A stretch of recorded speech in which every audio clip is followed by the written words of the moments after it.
প্ৰিয় শ্ৰোতা বন্ধুসকল, আজি আমি বেঙেনা পুলি যে এমাহ আগত ৰুইছিলোঁ এইবিলাক কেনেকৈ এনেকৈ লাগিলে সেই বিষয়ে অকণমান আলোচনা কৰিবলৈ লৈছোঁ।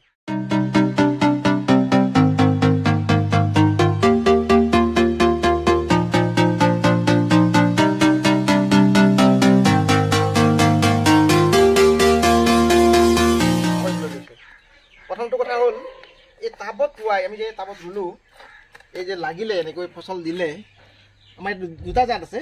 এইটো এটা জাত, এই একে জাত, আৰু এইটো এটা জাত। এই দুটা জাতৰ আমি পুলি লগাইছিলোঁ এনেকুৱা এই একেই পলি বেগত। ইমানমান বয়সৰে পুলি লগাইছিলোঁ আমি। গতিকে সেয়া আজি ফচল দিছে। আমি ইয়াৰ পৰা ছিঙি খাই আছোঁ 2-4টাকৈ। গতিকে মই এতিয়া দেৰি হোৱাৰ কাৰণে কেইটামান দেখাইছোঁ গছত। যিয়ে নহওক, আমি মাটিত কৰা, মাটিৰ চাৰ্ফেচত কৰা আৰু টাবত কৰা এই দুটা পদ্ধতিৰ মাজত অলপমান পাৰ্থক্য আছে। অলপ নহয়, বিশেষ পাৰ্থক্য আছে। কাৰণ কি জানেনে, ইয়াত কৰিলে নাৰ্ছিংটো আৰু খোৱা খাদ্য তুমি ভালদৰে যোগান ধৰিব লাগিব। কিন্তু মাটিত কৰিলে বিশেষকৈ যদি ভালমতে ফচল মানে সাৰ চাৰ দিয়া হয়, মাটিত বেছি দিনলৈ এইটো বস্তু জীপাল হৈ থাকে বা সাৰ পানী অলপমান কিছু হিন্দেৰি হ'লেও প্ৰডাকশ্যনটো পাওঁ ভাল মাটি হ'লে। কিন্তু ইয়াত যদি আমি উপযুক্তভাৱে সাৰ পানী দিব নোৱাৰোঁ আৰু পানী যদি মানে নিয়মিত নিদিওঁ, তেতিয়া কি হয়, এইবিলাক শুকাই যায় আৰু ই ঠিকমতে উৎপাদনশীল নহয়। সেইকাৰণে আমি ইয়াৰ বিশেষ যত্ন লোৱাটো প্ৰয়োজন। আৰু যিহেতুকে চহৰৰ মানুহে আমি বিশেষকৈ বেছিভাগৰে মানে চইল মাটিত কৰা দিগদাৰী, সেইকাৰণে আমি টাবতে বা পলিবেগতে বা আন ধৰণৰ কিবা যত্নত কৰোঁ। তেতিয়া কৰিলে ইয়াক যদি ভাল ধৰণে পৰিচৰ্যা কৰা হয়, যত্ন লোৱা হয়, য'তেই নকৰোঁ কিয় ই উৎপাদন দিবই। সেই কথাটো আমি জানি লোৱাটো ভাল। আচ্ছা, এতিয়া আমি এইবিলাকৰ এই ফচল কেনেদৰে পালোঁ এইখিনি মই ইয়াতে এইকেইডালটো দেখালোৱে ফচল দিয়াটো। মই এতিয়া এইবিলাকত দেখাই দিম আমি কি কি দিলোঁ, কি কি দিয়া নাই। প্ৰথমতে মই আগতেও কৈছোঁ যে হাতীগাঁৱত আমাৰ এটা অনুষ্ঠান আছে এনভাইৰনমেণ্ট বুলি, ডক্টৰ অমৰজ্যোতি কাশ্যপে প্ৰতিষ্ঠা কৰা। তেখেতৰ উদ্যোগত আমিও কেঁচুসাৰ উৎপাদন কৰোঁ। এইবিলাক আমাৰ কেঁচুসাৰ পেলনীয়া সামগ্ৰীৰ পৰা দেই। ঘৰৰ যিবিলাক আমাৰ জাবৰ জোঁথৰ আছে, বিভিন্ন জাবৰ জোঁথৰ থাকে, সেইবিলাকৰ পৰা আমি কেঁচুসাৰ বনাওঁ। ৱেষ্ট এচিমিলেটৰ বুলি যতন এটা আছে, তাত আমি এইবিলাক বনাই লওঁ, উৎপাদন কৰি লওঁ। আচ্ছা, এইখিনি আমাৰ হ'ল কেঁচুসাৰ। তাৰপিছত এয়া হ'ল আমাৰ আমি যে কল খাওঁ, সেই কলৰ বাকলিৰ শুকাই পেলাই আমি গুড়ি কৰি লৈছোঁ। এইটো লোৱাৰ কাৰণ হ'ল কি, ইয়াত পটাছিয়াম যথেষ্ট পৰিমাণ থাকে। উদ্ভিদকো পটাছিয়ামৰ প্ৰয়োজন, ইয়াত পটাছিয়াম যথেষ্ট পৰিমাণ থাকে। আৰু এয়া হ'ল আমি যে কণী খাওঁ, আমাৰ কণীৰ বাকলিবিলাক পেলাই নিদি আমি মানে থৈ পেলাই যদি আমি ইয়াক গুড়ি কৰি লওঁ, এইবিলাক উৎকৃষ্ট মিনাৰেলছ হয়। এইটো কেলছিয়াম থাকে যথেষ্ট। গছক কেলছিয়াম লাগে, উদ্ভিদকো কেলছিয়াম লাগে। গতিকে আমি এইটো ঘৰতে উৎপাদন কৰি লৈছোঁ। এইটো হ'ল কণীৰ বাকলি। আৰু এইখিনি জানেই আপোনালোকে খলি হয়, সৰিয়হৰ খলি হয়। সৰিয়হৰ খলি হয় এনেকুৱা এটা সামগ্ৰী, ই মানে বিভিন্ন বেমাৰ আজাৰো নিয়ন্ত্ৰণ কৰাত সহায় কৰে আৰু উৎপাদন বঢ়োৱাতো সহায় কৰে। মানে ইয়াৰ উদ্দেশ্যটো বহুমুখী। খলি হৈ আমি দিবই লাগে। এইটো আমি খলি হৈ গুড়ি কৰি লৈছোঁ, সৰিয়হৰ খলি হৈ। তাৰপিছতে এইখিনি হ'ল আমাৰ কলগছৰ টুকুৰা। এই টুকুৰাখিনি আমি লৈছোঁ কিয়, টাববিলাক জীপাল কৰি ৰাখিবলৈ একেবাৰে ওপৰ ভাগত আমি ইয়াক দিম। ওপৰ ভাগত দিলে পানী আমাৰ কিবা কাৰণত এদিন দুদিন দিব নোৱাৰিলেও এইটোৱে জীপাল কৰি ৰাখিব। এই কলগছৰ টুকুৰাবোৰে জীপাল কৰি ৰাখিব। গতিকে আমি এই যতনখিনি লৈছোঁ। তাৰপিছত এই ডাঙৰ হোৱাৰ পিছত ইয়াৰ আমি বেঙেনাবিলাকৰ পোকে বিন্ধাই, পাতবিলাক পোকে ধৰে, এইবিলাকৰ পৰা ৰক্ষা পাবলৈ হ'লে আৰু কিছুমান ভেঁকুৰজনিত আৰু ভাইৰাছজনিত বেমাৰৰ পৰা ৰক্ষা কৰিবলৈ আমি এয়া আমাৰ নিম তেল, অৰ্গেনিক নিম অইল, আমি 1 লিটাৰ পানীত ইয়াত আমি 5 ml কৈ মিহলি কৰি প্ৰায় সপ্তাহ বা 8-10 দিনৰ মূৰে মূৰে এইবিলাকত স্প্ৰে কৰি দিওঁ। তেতিয়া বেঙেনাবিলাকো ৰক্ষা পৰে আৰু গছজোপাও বেমাৰ আজাৰৰ পৰা প্ৰতিৰোধ শক্তি গঢ়ি তোলে। এই যে আমি নিম অইল বুলি কৈছিলোঁ, এইটো মানে অৰ্গেনিক নিম অইল, এই নাৰ্চাৰীবিলাকত পায়েই। আমি যিহেতু অৰ্গেনিক পদ্ধতিতে কৰোঁ, অৰ্গেনিক নিম অইল আমি স্প্ৰে কৰি থাকোঁ গছবিলাকত। ইয়াৰ মই 5 ml এই 1 লিটাৰ পানীৰ লগত মিহলি কৰিছোঁ। মিহলি কৰি এতিয়া এই গছবিলাকত এনেকৈ স্প্ৰে কৰি দিম। এই স্প্ৰে কৰাৰ পিছত ফলত ইয়াত পোক পৰুৱাৰ উপদ্ৰৱৰ পৰা ৰক্ষা পাব পাৰি আৰু বিভিন্ন বেমাৰ আজাৰো নিয়ন্ত্ৰণ কৰে। গতিকে এনেকৈ আমি ভালদৰে গোটেই গা গছডাল তিতি যোৱাকৈ স্প্ৰে কৰিব লাগে 1 লিটাৰ পানীত 5 ml নিমল ল'লে হ'ল গতিকে এনেদৰে আমি নিমল স্প্ৰে কৰি থকাটো অন্ততঃ এসপ্তাহ বা 10 দিনৰ মূৰত 10-12 দিনৰ মূৰত এবাৰ স্প্ৰে কৰাটো বেঙেনা গছৰ পুলিৰ কাৰণে ভাল যিয়ে নহওক আমি এতিয়া কেনেকৈ প্ৰয়োগ কৰিম সেই বিষয়ে মই ইয়াতে দেখুৱাই দিছোঁ প্ৰথমে আমি এই গুড়িবিলাক ভালকৈ খান্দি লৈছোঁ চাৰিওফালে ধুনীয়াকৈ আমি এনেকৈ খান্দি ল'ব লাগিব তাৰপিছত আমি এবিধকৈ আমাৰ গোটাই লোৱা বস্তুখিনি দি দিম এয়া হ'ল কেঁচু সাৰ ইয়াক আমি প্ৰথমতে দি ল'লোঁ চাৰিওফালে গছজোপাৰ তাৰপিছত দিম আমি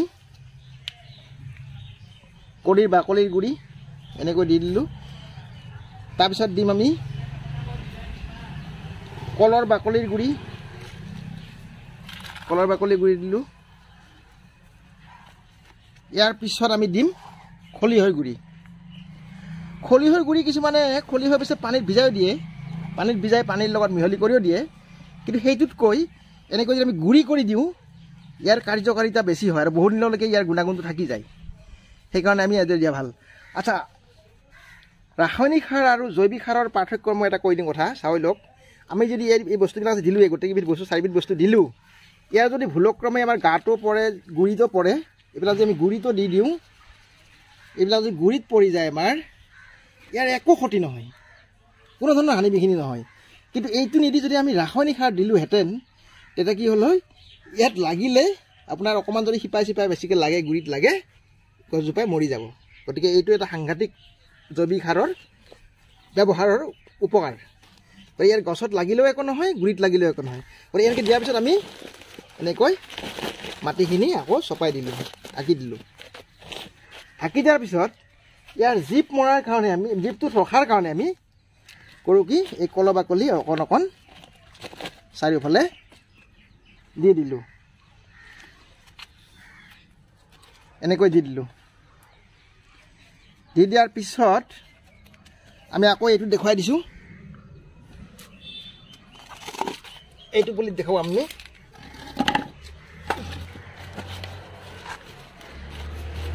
এইটো পুলিটো আমি এনেকৈ গুড়িটো খান্দি লৈছোঁ চাৰিওফালে খান্দি লোৱাৰ পিছত আমি আমাৰ কেঁচু সাৰ চাৰিওফালে দিছোঁ কেঁচু সাৰ চাৰিওফালে দি পেলাই আমি আকৌ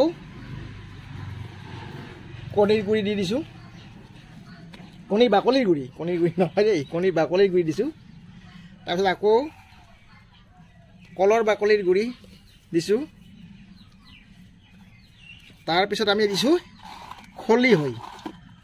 খলিহৈটো বেঙেনাৰ কাৰণে উৎকৃষ্ট সাৰ অকল সাৰেই নহয় ই বহুত ক্ষেত্ৰত কাম কৰে বহুত মানে পোক পৰুৱাৰ পৰা আৰম্ভ কৰি বেমাৰ আজাৰৰ পৰা আৰম্ভ কৰি প্ৰতিৰোধ শক্তি বঢ়োৱাত খলিহৈ বহুত সহায় কৰে গতিকে ইয়াৰ পিছত আমি আকৌ ইয়াক ঢাকি দিম এনেকৈ ঢাকি দিলোঁ ঢাকি দিয়াৰ পিছত ইয়াতো আমি কলৰ বাকলি অলপ মানে গছৰ টুকুৰাৰে এইটো আৱৰণ এটা দি দিলোঁ ওপৰত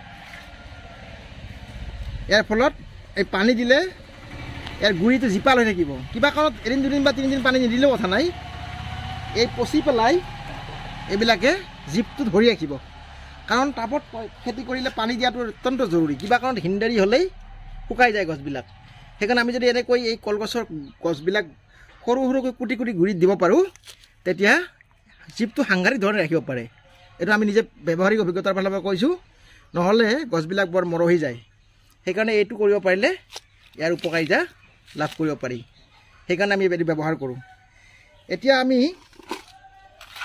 এই একেই ইয়াতো এই লাগন ফচল দিছে এইবিলাকে কিন্তু ইয়াতো আমি খাদ্য যোগান ধৰিব লাগিব ইয়াকো আমি এনেকৈ গুড়িবিলাক গুড়ি ফালে অকণমান চপাই দিছোঁ মাটি চপাই দি আমি ইয়াতো খাদ্য হিচাপে একেই বস্তুৱে আমি দিম প্ৰথমতে আমি কেঁচু সাৰটো দিলোঁ। কেঁচু সাৰ চাৰিওফালে অকণমান দি দিলোঁ। কেঁচু সাৰ পৰিমাণ যিমানে দিব পাৰি সিমানে ভাল। ইয়াত আৰু পৰিমাণৰ কথা নাহে, পৰিমাণ কিমান আছে আমাৰ সেইটোৰ ওপৰত নিৰ্ভৰ কৰিব। ইয়াত কম হ'লেতো অসুবিধা অলপমান, বেছি হ'লে অসুবিধা একো নাই, ক্ষতি নকৰে। তাৰপিছত আমি কলৰ বাকলিৰ গুড়ি দিলোঁ, শুকান বাকলিৰ গুড়ি। এইটো পটাছিয়ামৰ ভাণ্ডাৰ, পটাছিয়াম বহুত আছে ইয়াতে, পটাছিয়াম পায়। ঠিক তেনেকৈ আমি কেলছিয়ামৰ কাৰণে কণীৰ বাকলিৰ গুড়ি দিলোঁ। কেলছিয়াম অপৰিহাৰ্য গছ গছনিৰ বৃদ্ধিত। ফলটো পাবলৈ হ'লে আমি এই নিউট্ৰিয়েণ্টবিলাক, মিনাৰেলছবিলাক দিবই লাগিব। আৰু লগতে ইয়াত আমি যদি কেঁচু সাৰ নাপাওঁ, কেঁচু সাৰৰ বিকল্প হিচাপে আমি গোবৰ দিব লাগে। শুকান গোবৰ দিব পাৰোঁ। শুকান গোবৰ আমি ইয়াৰ গুড়িত যথেষ্ট পৰিমাণে দিলে ভাল। এতিয়া আমি ইয়াতে জীপ ৰখাৰ কাৰণে ইয়াতো আমি এনেকৈ